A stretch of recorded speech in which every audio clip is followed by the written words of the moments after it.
Qalu ya wailana inna kunna zalimin. Qalu berkata mereka yang akan terkena adab itu. Ya wailana, wahai wail, kecelakaanku, celaka aku, atau celaka kamu. Jadi di sini mereka sudah merasa bersalah, merasa berbuat dolim kepada Allah Subhanahu wa Ta'ala. Tapi penyesalan mereka dan pengakuan kedoliman mereka sudah sangat terlambat.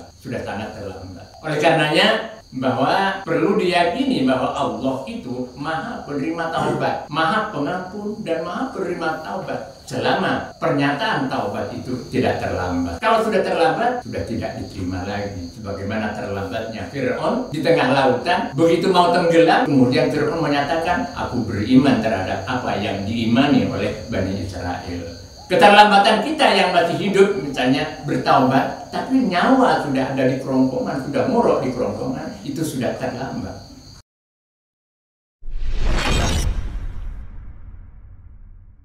Bismillahirrahmanirrahim. A'udzu billahi minasy syaithanir rajim.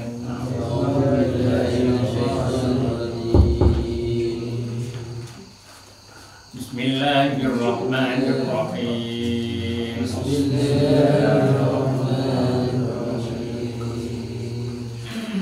Ya ayyuhan nasu antumul fuqara'u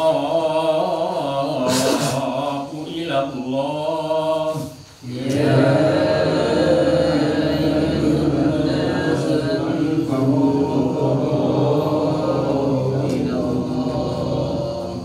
Wallahu huwal ghaniyyul hamid.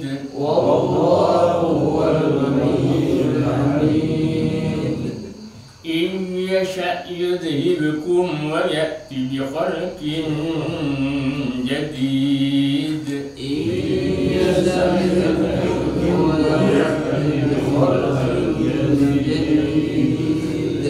Wa ma dhalika 'ala Allahi bi'aziz.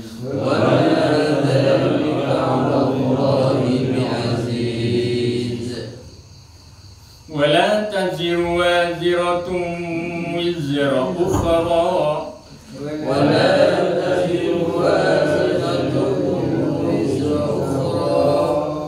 وإن تدع مثقلة إلى حملها لا يحمل منه شيء ولو كان ذا قربى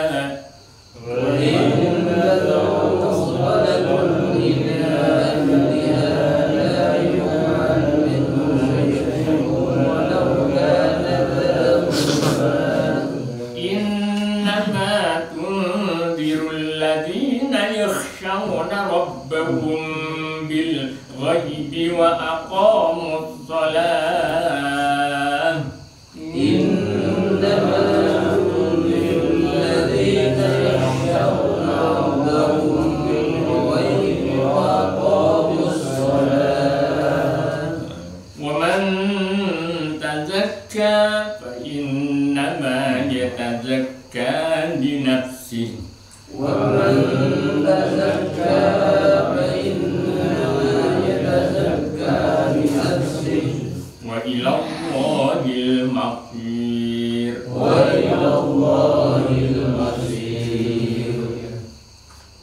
وما يستوي الأعمى والبصير ولا الظلمات ولا النور ولا الظل ولا الحرور وما يستوي الأعمى والبصير ولا الظلمات ولا النور ولا الظل ولا الحرور وما يستوي الأحياء ولا الأموات وما يستوي الأحياء ولا الأموات. Al-ahya panjangnya agak panjang tidak tengah ya. Wa ma yastawil ahya walal amwat. Wa ma yastawil ahya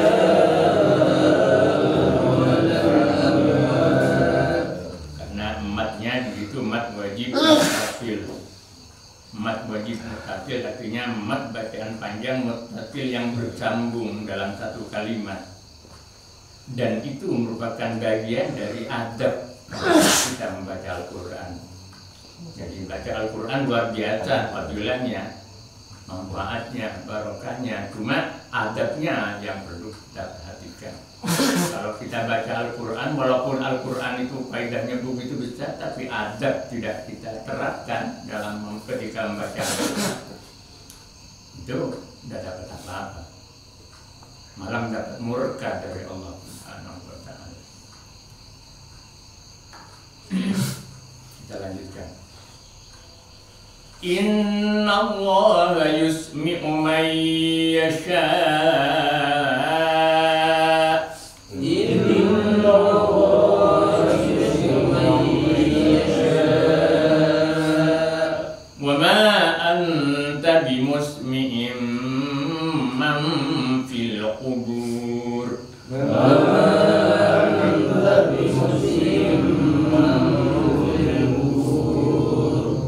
Beda dengan mat yang ini.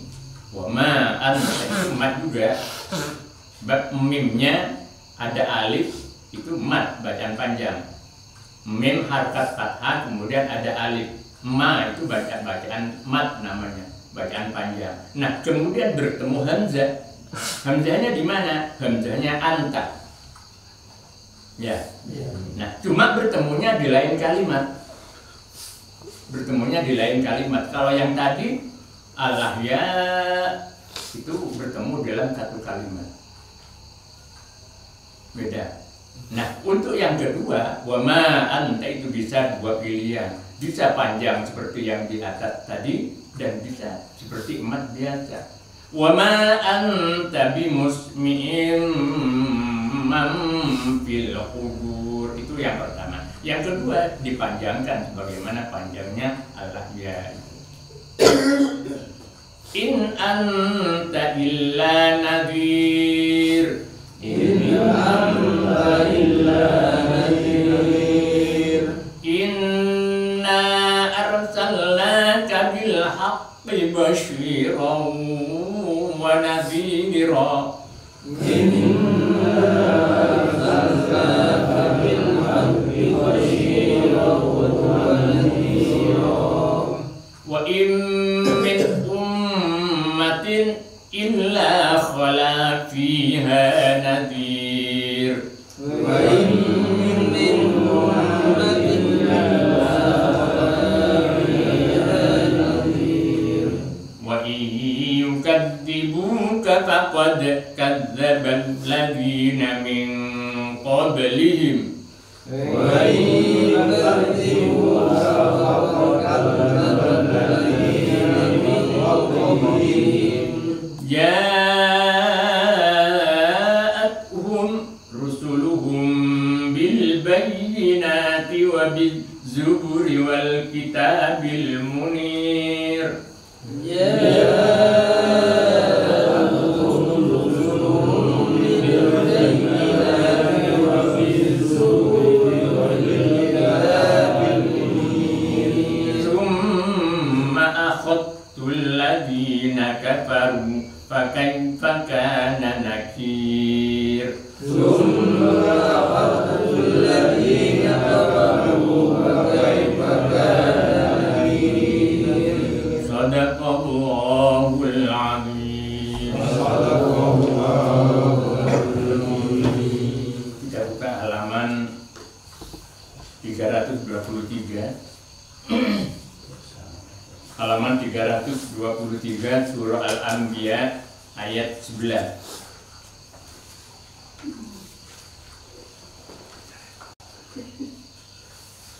Juz 17.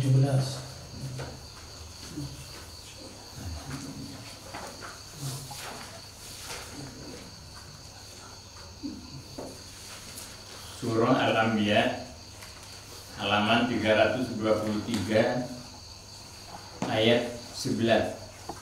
Juznya juz 17. Bismillahirrahmanirrahim. Alhamdulillahirabbil alamin, assalatu wassalamu ala asyrofil mursalin sayyidina Muhammad wa ala alihi wa sahbihi ajma'in, amma ba'du. Fa inna asdaqal hadithi kitabullah wa khairal hadi hadi Muhammadin sallallahu alaihi wasallam wa syarrul umuri muhdatsatuha wa kullu muhdatsatin bid'ah wa kullu bid'atin dhalalah wa kullu dhalalatin finnar. Alhamdulillah, setelah libur Idul Fitri kita dipertemukan kembali oleh Allah Subhanahu wa taala dalam suasana sehat walafiat.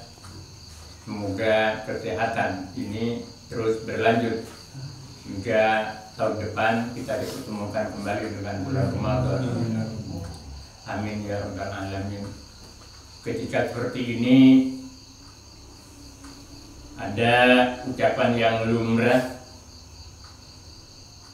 kita ucapkan, kita sampaikan pada teman, pada keluarga, pada famili, yaitu minal aidin wal faizin wal maqbulin kulla amin wa antum bi khair. Walaupun ucapan ini tidak dikenal pada masa Rasulullah, yang dikenal karena Rasulullah memang memberi tuntunan kepada kita ketika kita menyelesaikan sebuah ibadah. Rasulullah menganjurkan dengan mengucapkan taqabbalallahu minna wa minkum, yang artinya mudah-mudahan Allah menerima dari kita dan dari kalian semua apa kebaikan-kebaikan dan ibadah-ibadah yang sudah kita lakukan. Tapi di Indonesia kalimat itu kemudian dinyatakan sedemikian rupa dengan mengucapkan minal aidin wal faizin wal maqbulin.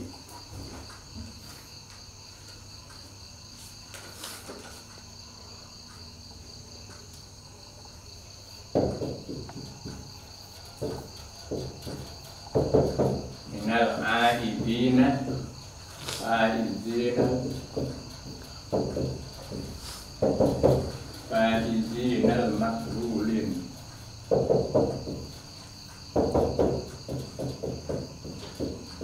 Kulla amin wa antum bi khairin.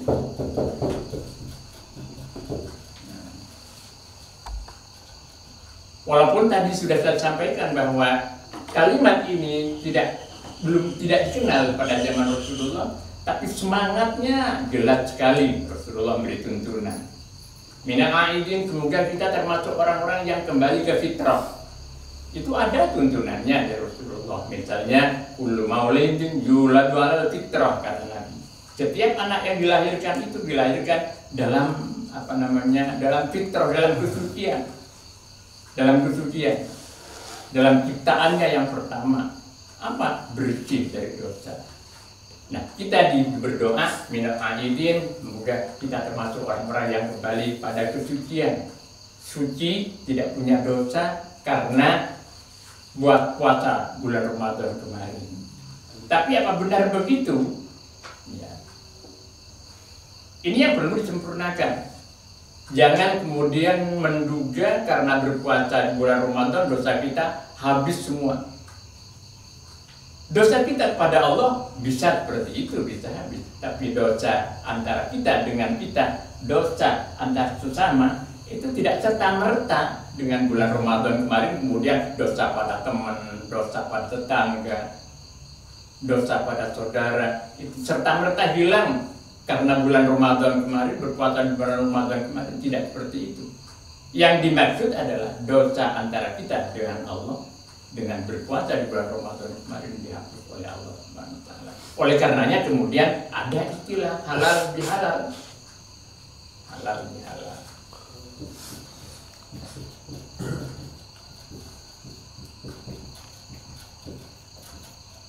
Halal bihalal. Halal bihalal ini pun yang ada hanya di Indonesia.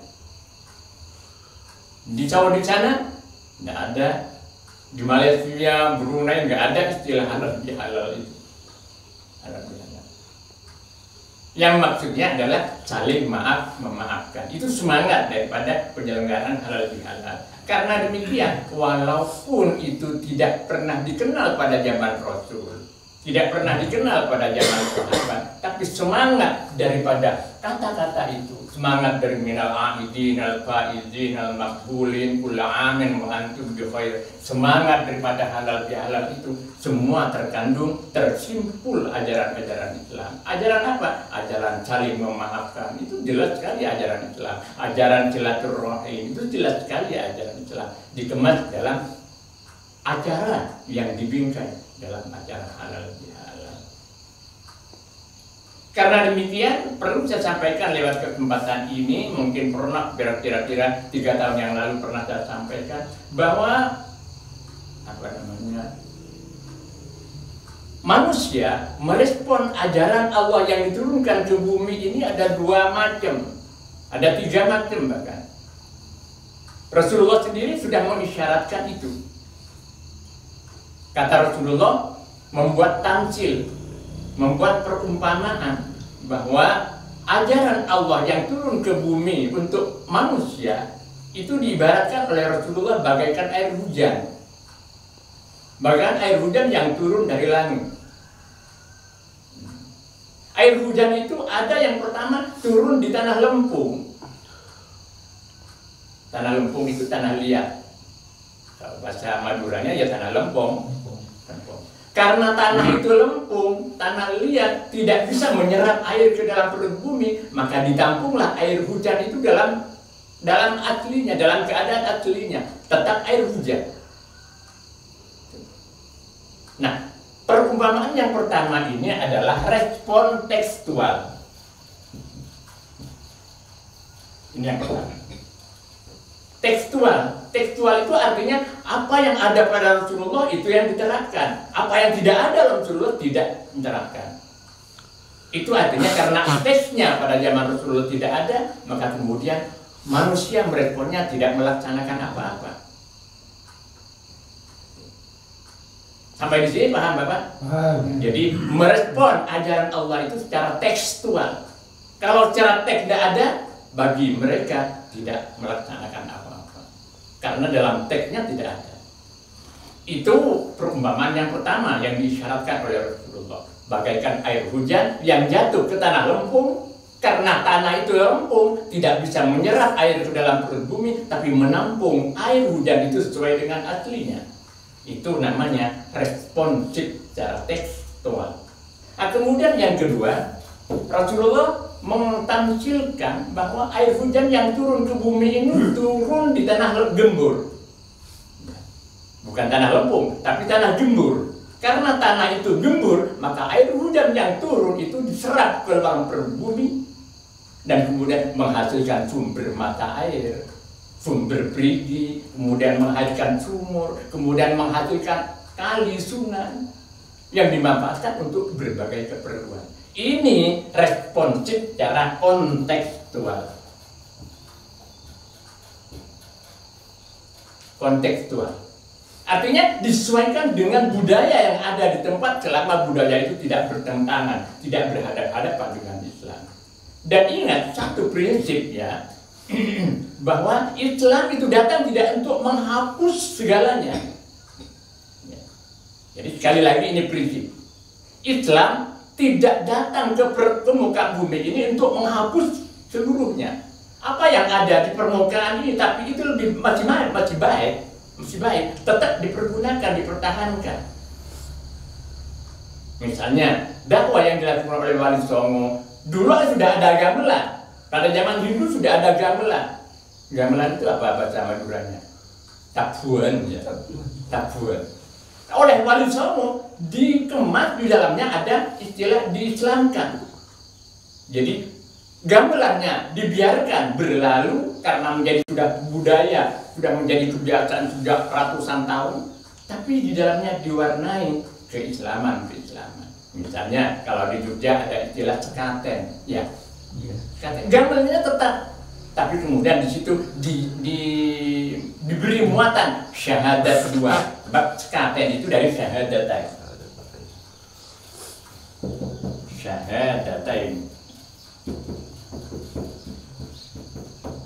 Hajat ini kemudian orang Jawa bilang sekaten. Jadi sekali lagi, di samping karena ini ada respon konseptual, maka kemudian perlu diketahui bahwa Islam datang itu ke permukaan bumi tidak untuk menghapus segalanya, tapi kemudian menyeleksi mana yang bertentangan dengan ajaran Islam, yang betul-betul berhadapan dengan ajaran Islam, dan mana yang masih bisa dimasuki, diwarnai oleh ajaran-ajaran Islam. Ibaratnya begini, ada sebuah bangunan itu dibuat pada zaman Belanda.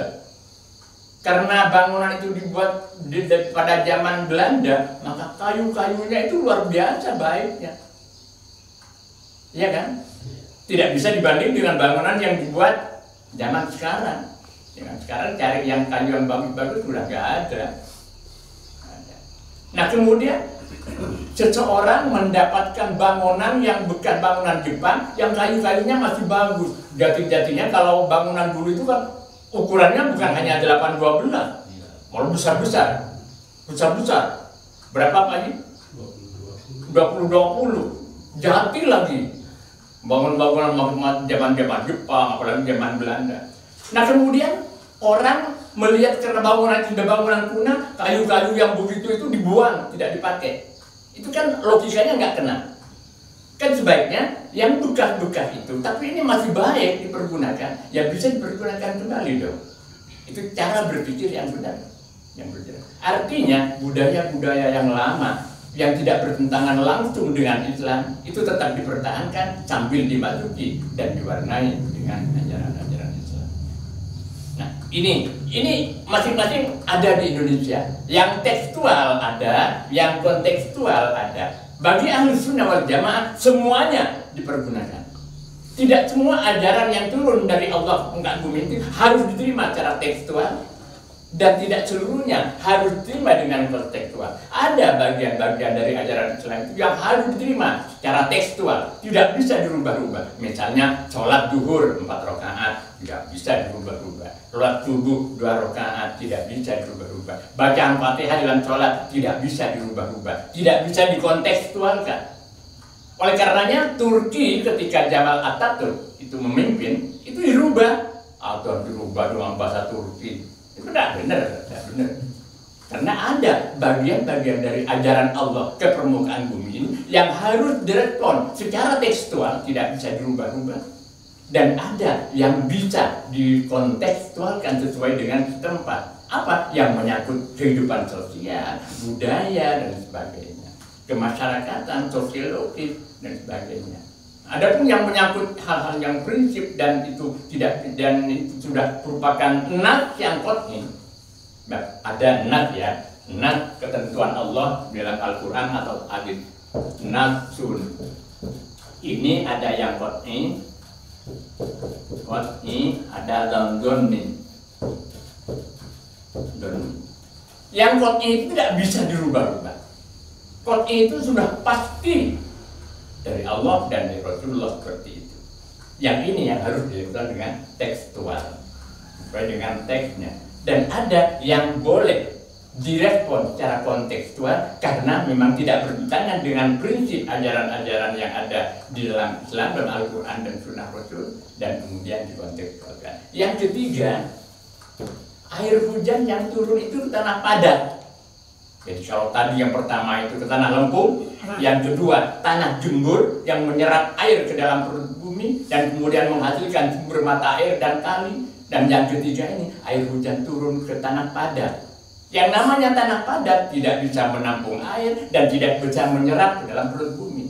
Begitu air turun langsung amber menjadi banjir. Itu artinya ajaran Allah yang direspon oleh orang-orang yang tidak mempercayai Al-Quran, tidak mempercayai kerasulan, kenabian, dan seterusnya. Mendar, dari hatinya mendar maka membahayakan. Nah itulah Bapak tambahan pengetahuan, karena ini dalam kontekstualisasi kita berada di dalam bulan Syawal, sudah bulan Ramadan, maka kita semoga termasuk orang-orang yang kembali kepada fitrah dan kemudian menjadi orang yang menang menang melawan nafsu kemarin, dan kemenangan itu perlu kita pertahankan sampai 11 bulan yang akan datang. Kan kalau kita latihan, sudah sukses latihan, itu kan mesti harus dipergunakan terus. Kalau kemudian sekarang bagus, kemudian tidak dipergunakan, maka itu kan muspro. Artinya kita menang melawan hawa nafsu di bulan Ramadan, tapi 11 bulan yang akan datang kita ngombar nafsu. Masya Allah itu mentah lagi. Baik. A'udzubillahi minasyaitonirrajim. Wa kam qasamna min qaryatin kanat zalimatan wa ansha'na ba'daha qauman akharin falamma ahatsu ba'sana idahum minha yarqudun la tarqudu warji'u ila ma utriftum fihi wa matakinikum la'allakum tus'alun. Qalu ya waylana inna kunna zalimin fama zalat tilka da'wahum hatta ja'alnahum hasidan khamidin. Sadaqallahul adzim. Wa kam qasamna min qaryatin, dan berapa banyak. Jadi kam itu bilangan. Kalau dalam bahasanya kam itu berapa?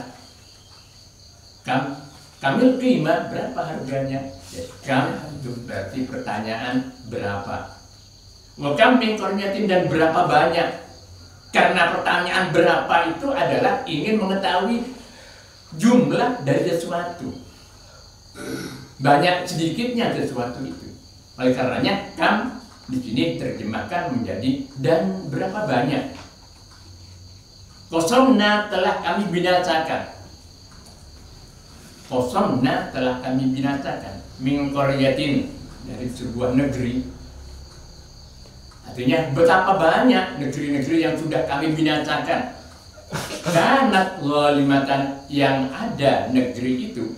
Kanat, domirnya kembali pada Korea. Kanat, yang ada negeri itu, Korea itu, zalimatan, yaitu zalim.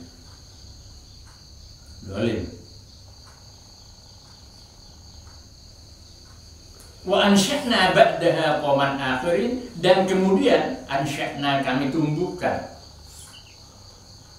Wa ansya'na, dan kemudian kami tumbuhkan ba'daha sesudah dibinasakannya Korea itu. Ba'daha sesudah Korea itu, artinya sesudah dibinasakannya Korea bersama penduduknya tentunya. Menumbuhkan qauman akhirin, kepada kaum yang lain. Jadi kaum yang pertama karena zalim kemudian dibinasakan oleh Allah, dan sesudah binasa mereka kemudian datanglah generasi baru.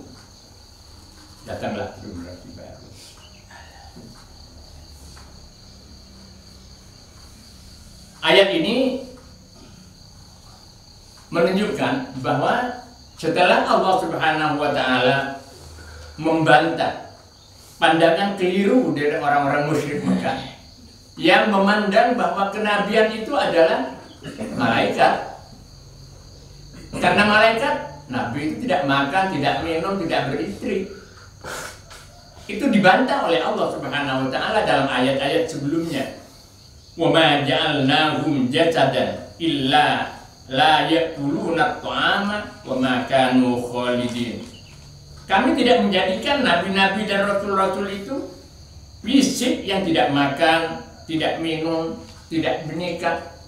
Bagaimana malaikat? Tidak seperti itu. Mereka manusia biasa, ya makan, ya minum, ya berumah tangga, ya mati, meninggal, sama dengan manusia biasa. Setelah membantah itu, kemudian Allah menjelaskan wa kam qasamna, dan berapa banyak qasamna telah kami binasakan min qaryatin, dari sebuah negeri. Kanat, yang ada negeri itu, zalimatan, yaitu zalim. Zalim karena menempatkan sesuatu tidak pada tempatnya. Itu antara lain makna daripada zalim. Zalim adalah menempatkan sesuatu tidak pada tempatnya. Dalam kaitan ini, ketika manusia menempatkan sesuatu sesembahan pada benda, pada batu, pada pohon-pohon besar, pada pemikiran-pemikiran mereka, itu tidak pada tempatnya. Kenapa? Batu kok kemudian disembah? Kan itu berarti zalim, tidak menempatkan sesuatu pada tempatnya. Sesembahan kok batu? Sesembahan kok kemudian kayu-kayu besar yang tidak bisa berbuat apa-apa, tidak bisa memberi manfaat dan tidak bisa memberi mudarat. Kok disembah? Itu kan berarti menempatkan sesuatu tidak pada tempatnya. Misalnya gelas ditempatkan di kamar mandi yang mestinya ada di meja makan, tapi gelas untuk minum ditempatkan di kamar mandi. Itu tidak pada tempatnya. Itu bisa disebut sebagai kezaliman juga. Berbuat kerusakan di muka bumi itu juga termasuk bagian daripada perbuatan kezaliman juga. Nganiaya ke orang itu juga termasuk bagian. Nah, yang demikian itu kemudian dibinasakan oleh Allah Subhanahu wa taala setelah negeri dan penduduknya dibinasakan oleh Allah, kemudian Allah menumbuhkan generasi baru. Qoman akhirin. Falamma ahsu ba'tana idahum minha yarqudun. Falamma ahsu, maka setelah ahsu mereka merasakan ba'tana pada azab kami, merasa bahwa azab itu akan turun, merasa bahwa adab itu sangat gede. Idahum minha yarqudun. Idahum, tiba-tiba mereka merasa sangat ketakutan dengan adab itu. Idahum yarqudun, tiba-tiba mereka itu lari dengan cepatnya, menghindar keluar dari negeri itu, meninggalkan kekayaannya, meninggalkan hartanya, karena merasa bahwa azab akan segera turun dari Allah Subhanahu wa taala. Ketika terjadi seperti itu, kemudian ada suara melecehkan yang kedengaran di atas langit. La tarkudu, jangan kamu cepat-cepat berlari. La tarkudu, jangan lari engkau. Warji'u, dan kembalilah engkau ila ma utritum fihi, kepada sesuatu, kepada kenikmatan utritum yang kamu rasakan selama ini, fihi, dalam kenikmatan itu. Kenikmatan harta benda, kenikmatan gemerlapan dunia, kesenangan materi. Wa masakinikum, dan kembalilah ke tempat-tempat tinggal kalian. Jangan lari, jangan menghindar.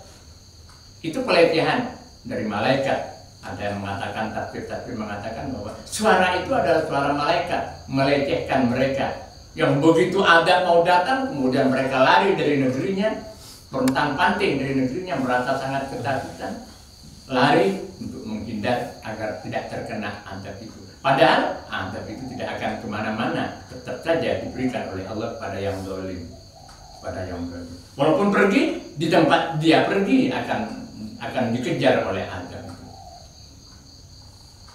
La'allakum tus'alun, agar supaya kalian dapat ditanya.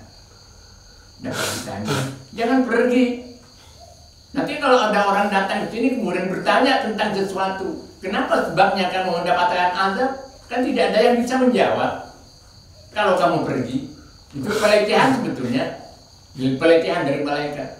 Nanti kalau kamu pergi dari negeri ini, kalau ada orang bertanya apa penyebab mereka diadab oleh Allah, kan tidak ada yang bisa menjawab. La'allakum tus'alun, agar supaya la'allakum barangkali, atau agar engkau bisa ditanya sehingga engkau bisa menjawab terhadap pertanyaan-pertanyaan.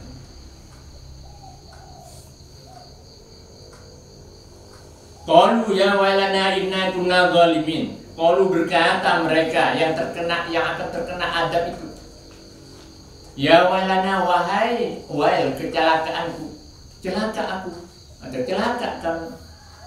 Jadi di sini mereka sudah merasa bersalah, merasa berbuat dolim kepada Allah Subhanahu wa Ta'ala.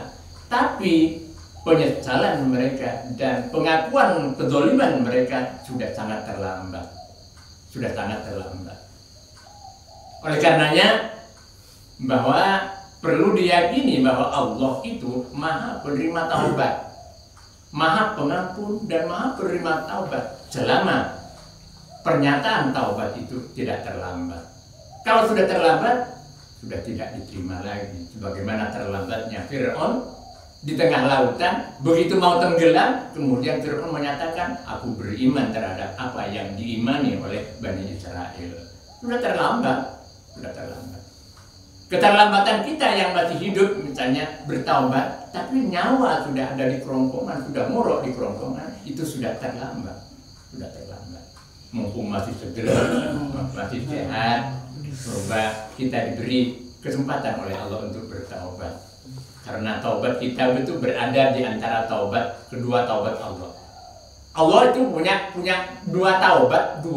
Yang pertama adalah diberikan kepada orang supaya orang itu punya keinginan untuk bertaubat. Itu taubatnya Allah.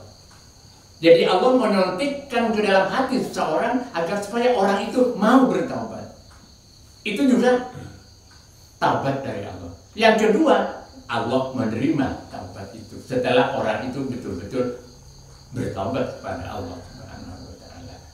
Jadi yang pertama, ketika kita berdoa, ya Allah, mudah-mudahan kami diberi kesempatan untuk bertaubat. Yang pertama tentu menyesali perbuatan-perbuatan kelalaian kita. Qalu ya wailana, berkata mereka itu yang akan terkena adab itu, ya wailana, celaka kami, inna kunna zalimin, sungguhnya kami zalimin, itu orang-orang yang sudah mendarah daging kezalimannya.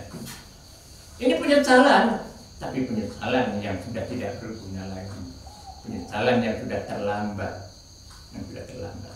Nah, mudah-mudahan kita sekali lagi tidak terlambat untuk bertaubat. Mumpung kita masih segar, mumpung kita masih sehat, mumpung kita masih ada umur, semoga kita diberi kesempatan oleh Allah untuk bertaubat. Bertaubat dalam tiap penyesalan yang pertama. Ya, rukun-rukun taubat itu ada 4 kan? Rukun taubat itu. Yang pertama, menyesali perbuatan yang kita kerjakan. Yang kemudian yang kedua, bertekad tidak mengulangi lagi. Kemudian yang ketiga, menghentikan sekaligus. Menghentikan perbuatan maksiatnya. Itu yang pertama, menghentikan perbuatan maksiatnya. Pada saat itu juga berhenti. Kemudian bertekad tidak mengulangi lagi. Nah, kemudian yang ketiga, menyesali. Jadi yang keempat, kalau dosa itu berkaitan dengan hakul adami, hak sesama manusia, ya kita minta itu. Hal lagi ya, kok tahu motor gedung, bukan keluar kepepet, kok wajar SPP anak tak mudah, motor gedung bukan sekolah ini harus diberitahu, jangan saling merati pulang telacan. Gimana telacan saling memaafkan itu salahnya, padahal tidak disebutkan. Nah, ini masalahnya muskil. Karena saya sampaikan kan, kalau kemudian kesalahan bisa dan kemudian kalau diberitahu tambah parah, tambah ngamuk misalnya, ya jangan. Bagaimana penyelesaiannya agar supaya kelak tidak dituntut oleh yang dibuat salah ini? Ya kita kirimi Fatihah, terus kirim Fatihah. Kita mintakan maaf, ampun mereka, sehingga tidak ngurek-ngurek kesalahan yang pernah kita lakukan di dunia. Misalnya astaghfirullahaladzim alladzi la ilaha illa anta, astaghfirullahaladzim li wa li walidayya wa li ashabil huquqil wajibati alayya wa li jami'il muslimin wal muslimat wal mu'minin wal mu'minat la ya'lamun. Itu istighfar memohonkan ampun untuk diri sendiri, memohonkan ampun untuk kedua orang tua, memohonkan ampun kepada semua yang punya hak dari kita. Misalnya kita menyala-nyala sama Pak Guru, itu kan punya hak. Pak Guru punya hak kepada saya untuk menuntut. Nah itu dikirimi istighfarkan. Mudah-mudahan diampuni dosanya Pak Guru, sehingga gak ngorek-ngorek kelak di akhirat, ngorek-ngorek kesalahan saya. Itu astagfirullahaladzim li wa li walidayya. Ini terutama setelah subuh. Saya masih aktif di masjid itu kan, ini terus saya baca istighfar sesudah subuh, sesudah Fatihah, sesudah doa ya. Kemudian kan astagfirullahaladzim alladzi la ilaha illa huwal hayyul qayyum wa atubu ilaih 3 kali. Kemudian astagfirullahaladzim li wa li walidayya wa li ashabil huquqil wajibati alayya wa li jami'il muslimin wal muslimat wal mu'minin wal mu'minat al ahya'i minhum wal amwat 3 kali. Kemudian asyhadu an la ilaha illallah wahdahu la syarika lah ilahun wahidah wa rabban syahida la ma'budu siwahu wa nahnu muslimun. Mau tuliskan? Hafal? Hafal. Nah, dibaca. Jadi pertama astagfirullahaladzim alladzi la ilaha illa huwal hayyul qayyum wa atubu ilaih 3 kali. Kemudian yang kedua astagfirullahaladzim li wa li walidayya wa li ashabil. Pak Matrain minta dicatatkan. Baca. Baca. Astagfirullahaladzim li wa li walidayya wa li ashabil huquqil wajibati alayya wa li ashabil huquqil wajibati alayya. Itu artinya bagi orang-orang yang punya hak, ashabul, pemilik hak yang ada pada saya. Mudah-mudahan diampuni ya Allah, hingga kelak tidak mengungkit-ungkit kesalahan saya. Nah, nanti ketika ada orang muflis, kata Nabi, ada orang bangkrut. Ketika Nabi bertanya, tahukah kalian, wahai sahabat, orang-orang yang bangkrut itu? Para sahabat menjawab, bagi kami ya Rasul, bangkrut itu adalah orang yang hartanya yang ada tidak cukup untuk bayar hutangnya, atau barang-barangannya habis, uangnya juga habis. Itu bangkrut namanya. Pak Pano misalnya, sandarnya habis, jalannya habis, uangnya juga habis. Itu bangkrut.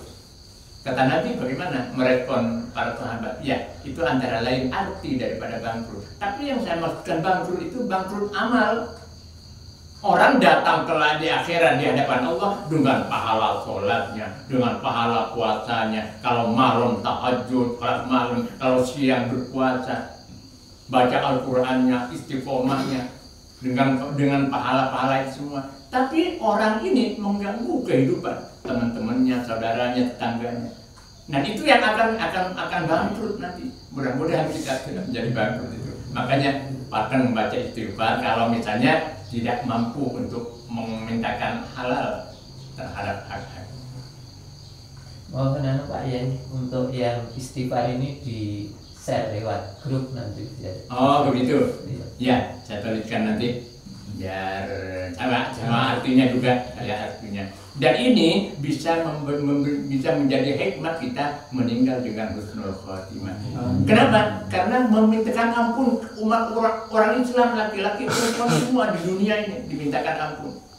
Artinya apa? Hati kita tidak punya dendam. Ketika kita memohon ampun untuk orang Islam semuanya, kan berarti hati kita tidak punya dendam. Insya Allah saya share di grup. Fama jalat tilka da'wahum hatta ja'alnahum hafidan khamidin. Fama jalat tilka da'wahum, maka tidak henti-hentinya. Karena sesuatu itu tidak henti-hentinya berarti tetap berjalan. Maka artinya fama jalat, maka tetaplah tilka, ucapan itu, ucapan inna kunna zalimin ya wailana, inna kunna zalimin ya wailana, inna kunna zalimin. Celaka kami termasuk orang-orang yang benar-benar zalim, yang sudah berdarah daging kezalimannya. Ucapan itu yang terus diulang-ulang oleh mereka. Artinya penyesalannya sudah luar biasa. Tapi sekali lagi karena mereka sudah terlambat, maka Allah Subhanahu wa taala tetap sesuai dengan keputusannya, yaitu mengadab mereka. Amazalat tilka da'wahum, maka tetaplah tilka, ucapan itu, da'wahum, yaitu keluhan mereka.